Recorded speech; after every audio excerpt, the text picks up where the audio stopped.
Fala pessoal, sejam todos muito bem-vindos, é um prazer imenso tê-los aqui comigo. E esse vídeo agora eu vou falar um dos temas mais polêmicos que nós temos dentro do universo da uso capião.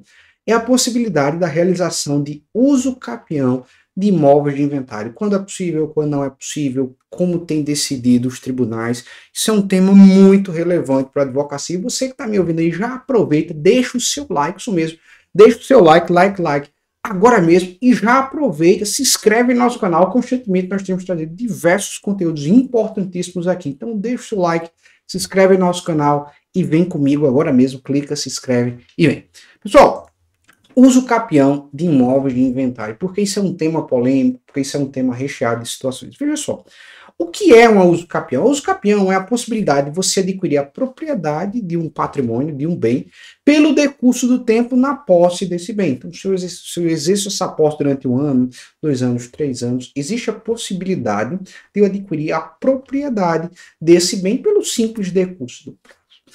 Ocorre que, quando a gente começa a trabalhar com bens imóveis, que é a imensa maioria dos casos de uso capião, algumas observações precisam ser tomadas. A gente está já entrando dentro do universo dos inventários. Foco aqui por enquanto.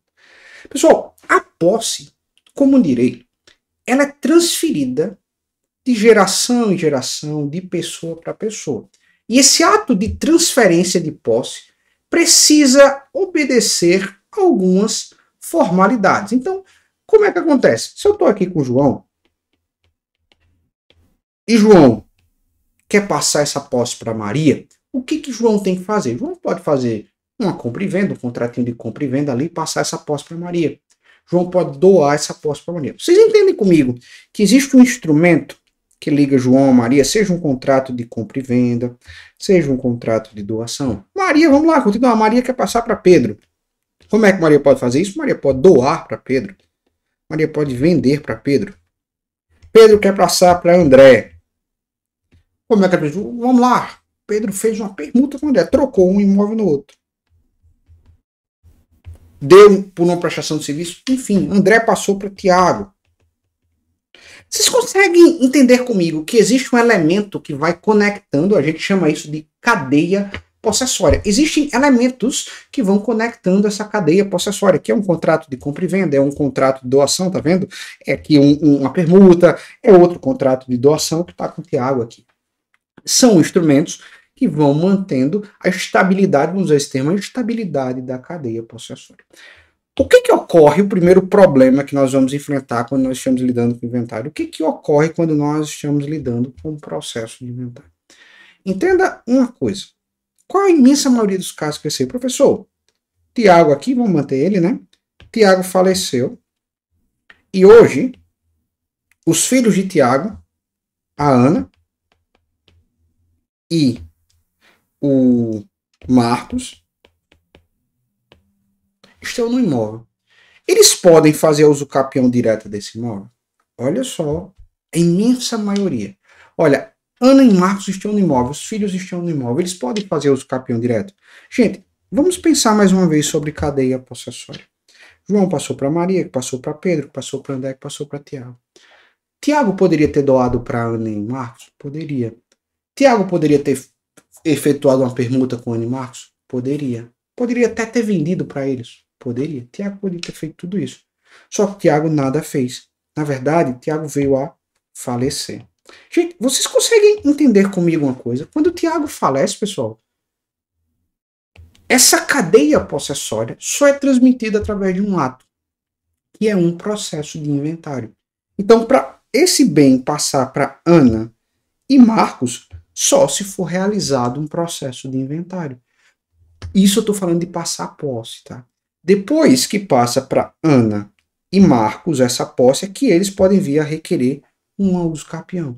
Então, qual é a primeira observação que eu faço? Olha, se você está com uso capião, está com essa situação para fazer uso capião de um bem de um inventário, a primeira coisa é olhar para o próprio inventário. Esse inventário foi realizado, essa posse, ela foi transmitida da maneira adequada, no caso aqui, essa posse foi transmitida do jeito certo, do falecido para os seus respectivos herdeiros, porque isso foi feito inventário. Foi feito o inventário de Tiago, passou essa posse, dentro do inventário pode ser transmitido posse normalmente, passou essa posse para Ana e Marcos. Quando isso venha a ocorrer, aí Ana e Marcos podem sim vir a regularizar esse imóvel através de uso capião. O que não poderia seria um exemplo: Tiago faleceu, não foi feito nenhuma espécie de inventário e Ana e Marcos estão morando nesse imóvel e agora eles querem entrar com uso capião. Professor, pode fazer isso? Olha, isso não é o adequado. Tecnicamente, isso é muito suscetível de improcedência perante o juiz. Já vi casos que conseguiram, não vou mentir para vocês, mas tecnicamente isso é muito suscetível de ser indeferido, por um motivo muito simples. Quando o juiz recebe uma ação de uso capião, a primeira coisa que o juiz pergunta é o seguinte: como você adquiriu esse imóvel? De onde esse imóvel veio? Primeiro, o que Ana e Marcos, por exemplo, vão dizer que não? Esse imóvel veio do meu pai. Bacana. Cadê o inventário do seu pai?